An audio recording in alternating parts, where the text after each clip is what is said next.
Get ready to dive into terrifying and mysterious stories. Uncover the secrets of an abandoned house, a bell that signals tragedies, and even a bride who roams the road on rainy nights. Can you make it to the end without glancing over your shoulder? Real stories or legends? Watch and decide for yourself if you dare.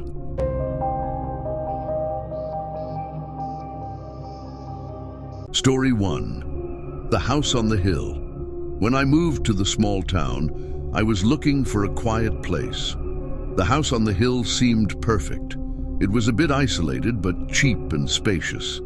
The realtor hesitated before finalizing the deal, but didn't say anything. I thought it was just the typical caution of an outsider. On the first night, as I was finishing unpacking the boxes, I heard something fall upstairs. I rushed up the stairs, heart racing, but the room was empty. Maybe it was the wind. After all, the windows needed repairs. On the second night, the sound of footsteps was clearer. It was as if someone was walking down the hallway. I turned on the lights and searched through the rooms, but there was no one. I started to think it was just my imagination. On the third night, things got strange. While I was asleep, I felt a weight on the bed. It was as if something was sitting at the foot of the bed. I opened my eyes but saw nothing. Still, the sensation didn't go away. Sleeping that night was impossible. In the early morning, I woke up from a sweaty nightmare. I had dreamed of children playing in the house's garden, laughing and running, but in the dream, their eyes were as black as night. I got up to get some water and noticed the hallway was colder than the rest of the house. When I looked at the wall, my blood ran cold. There were small handprints, as if made of soot, leading down toward my bedroom door. Terrified, I locked the door and stayed awake until dawn. The next day, I asked the older neighbor if he knew anything about the house. He crossed himself before speaking. That house. People have lived there, but no one stays long. They say there was a fire years ago, and the couple's children died trapped in the attic. After that conversation, I couldn't bring myself to go back. I left everything behind. Some nights, they say that anyone passing by the hill can hear children laughing, as if they're still playing there.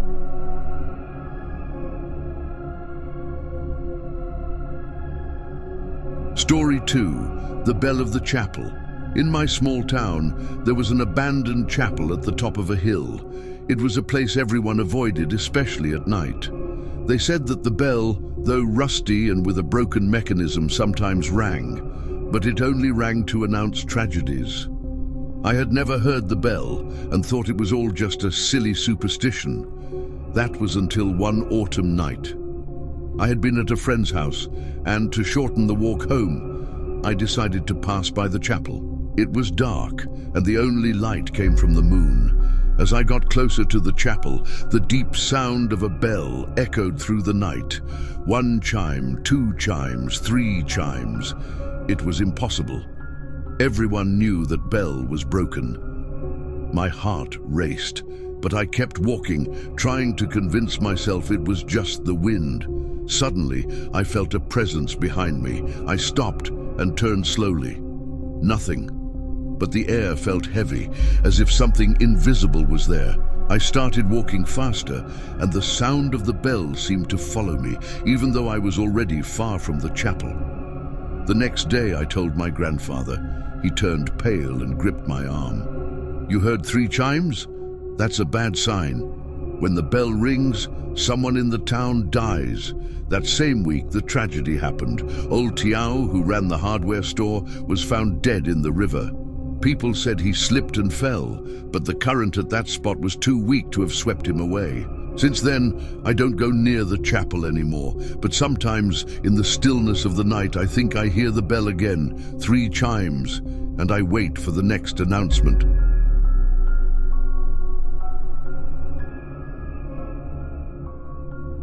Story 3. The Woman of the Bridge. At the entrance of my town, there's an old wooden bridge.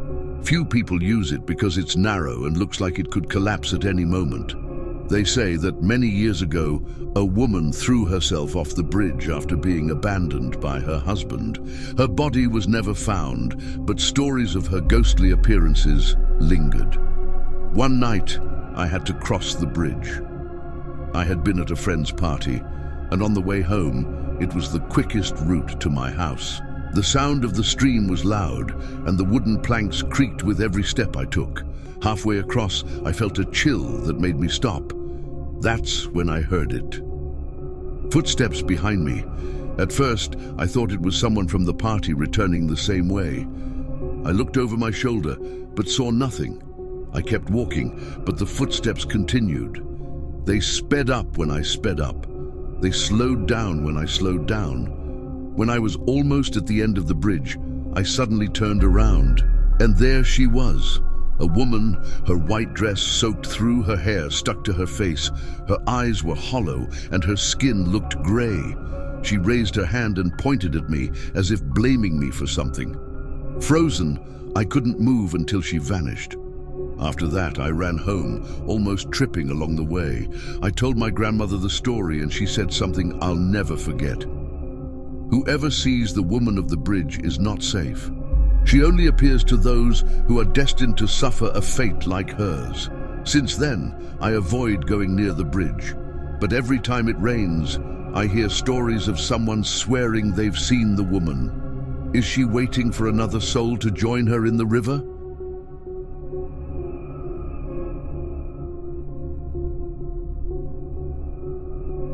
Story 4, The Girl from the Well.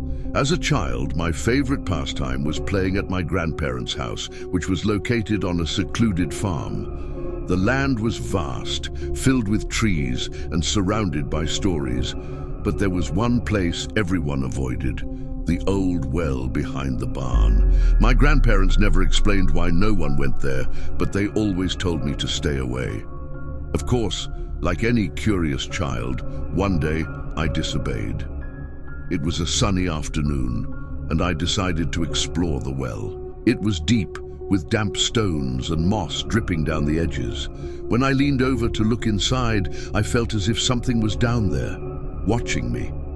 That night, I started dreaming of a girl. She had tangled hair and wore a torn dress.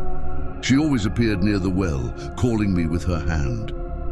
"Come play with me," she would say in a soft voice. But there was something in her eyes that filled me with fear. The dreams grew more frequent and began to blur with reality. One night I woke up to the sound of something tapping on the window. That was impossible. My room was on the second floor. When I looked, I saw the girl. She was floating outside, tapping on the window with her fingertips. The next morning, I told my grandmother. She turned pale and pulled me into the kitchen. That girl. She fell into the well many years ago. They never found her body. They say her soul is still there, waiting for company. I never went near the well again. But sometimes, when the wind blows in just the right direction, I still hear the echo of a voice calling, "Come play with me."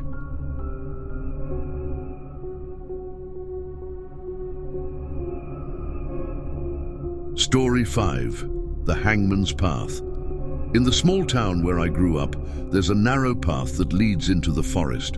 During the day, it seems harmless, but at night, no one dares to walk there. They say that many years ago, it was used to hang criminals. The trees lining the path still bear the marks of the ropes.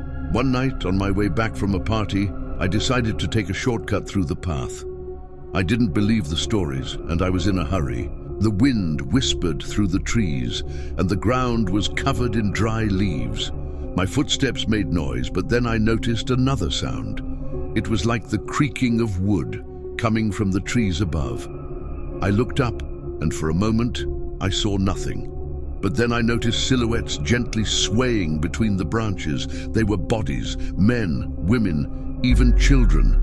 Their heads hung unnaturally, their eyes wide open, fixed on me. One of them began to move. The body turned slowly until its eyes locked directly onto mine. I heard a whisper, low but clear. "You will be next." I ran like never before, stumbling over roots and tearing my clothes on the branches. When I got home, I told my father everything. He grew serious and said, "You should never have gone there. Those who see the hangman often disappear." I avoid even thinking about that path.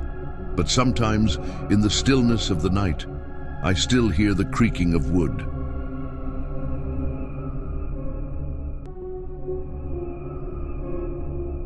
Story 6. The Ghost Train.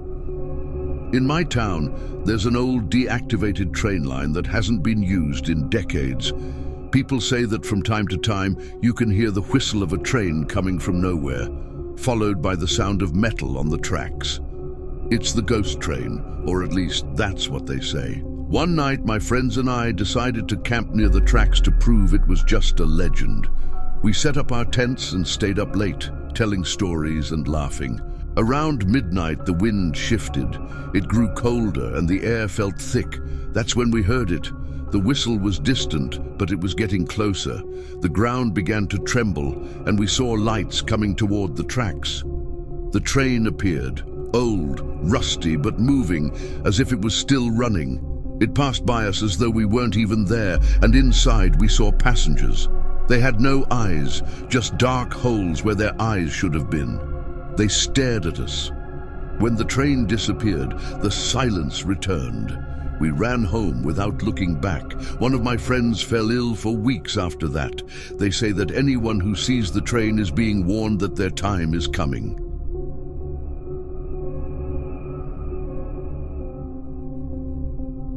Story 7. The Bride on the Road. It was a rainy night when I was driving home. The road that cuts through the town is famous for its dangerous curves and the story of the lost bride. They say she died in a car accident on her wedding day and still wanders there. As I was driving, I saw a figure by the side of the road. A woman wearing a wedding dress was waving for a ride. I thought it was just someone in costume, but when I stopped the car, she got in without saying a word. I drove in silence for a few minutes. Through the rear-view mirror, I saw that she was pale, with a strange smile on her lips. I asked where she wanted to go, but she just pointed straight ahead. Suddenly, without warning, she started laughing, a loud, hysterical laugh. When I looked back, she was gone. The next morning, I told the gas station owner. He shook his head and said, "You met the bride. You better pray. They say she appears to those who will soon suffer a loss." 3 days later, my uncle died in an accident on the same road.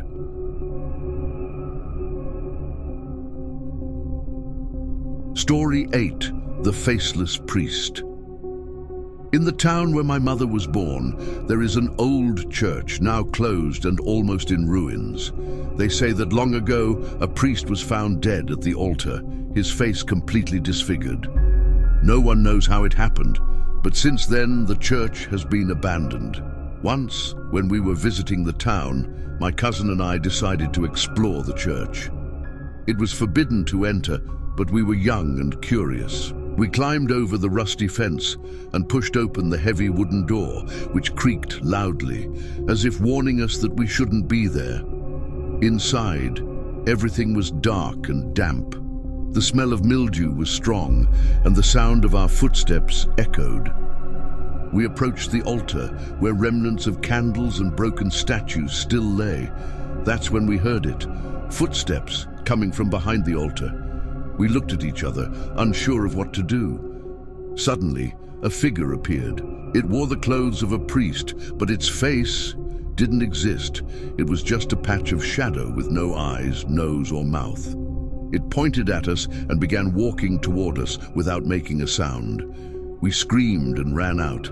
I never told my mother about it, but later I found out that other young people had seen the same figure. They say the faceless priest still guards the church, waiting for someone to uncover what happened to him.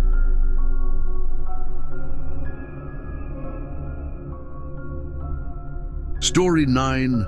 The Old Lantern. In a nearby village, there's a story about a lantern that never goes out. It belonged to an old hermit who lived in the forest and died under mysterious circumstances. Since then, they say that on nights with a full moon, you can see the light of the lantern wandering among the trees. One night, during a party in the village, I made a bet with my friends that I would find this lantern. We entered the woods, laughing and joking, convinced it was just a legend. But as we went deeper, the laughter faded. The silence of the forest was suffocating, and the only light came from the lanterns we carried. After a while, we saw the light. It was yellow, faint but clear. It floated between the trees, moving back and forth as if guiding us. We followed the light, mesmerized, until it stopped suddenly. It was in the middle of a clearing, and as we approached, we saw something that made our hearts stop. On the ground was a body, or what seemed like one. It was dry, as if it had been dehydrated, with the skin stretched tight over the bones. The lantern floated above it.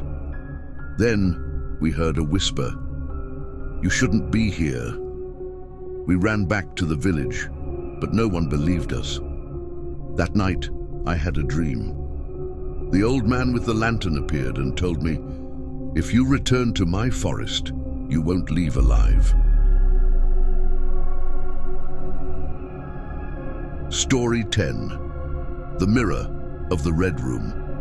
When I visited an old inn in a small town, I was warned not to accept the Red Room. They said it was haunted, but no one ever explained why. By bad luck or coincidence, it was the only room available that night. The room had dark wooden walls, and the only item that stood out was a large mirror with a golden frame. As I unpacked my bags, I felt a slight headache and an odd chill. I ignored it, thinking it was just the fatigue from the trip. That night, as I tried to sleep, I heard whispers. I opened my eyes and realized the sounds were coming from the mirror. I got up to take a look, and the reflection of the room was different. There were no furniture pieces, only a darkness that seemed to move. Suddenly, I saw a woman in the mirror. She was facing away, but her reflection was looking directly at me. She smiled, and her face was grotesque, as if it had been burned. I tried to scream, but no sound came out. Then it felt like I was being pulled toward the mirror, and the woman began to move closer.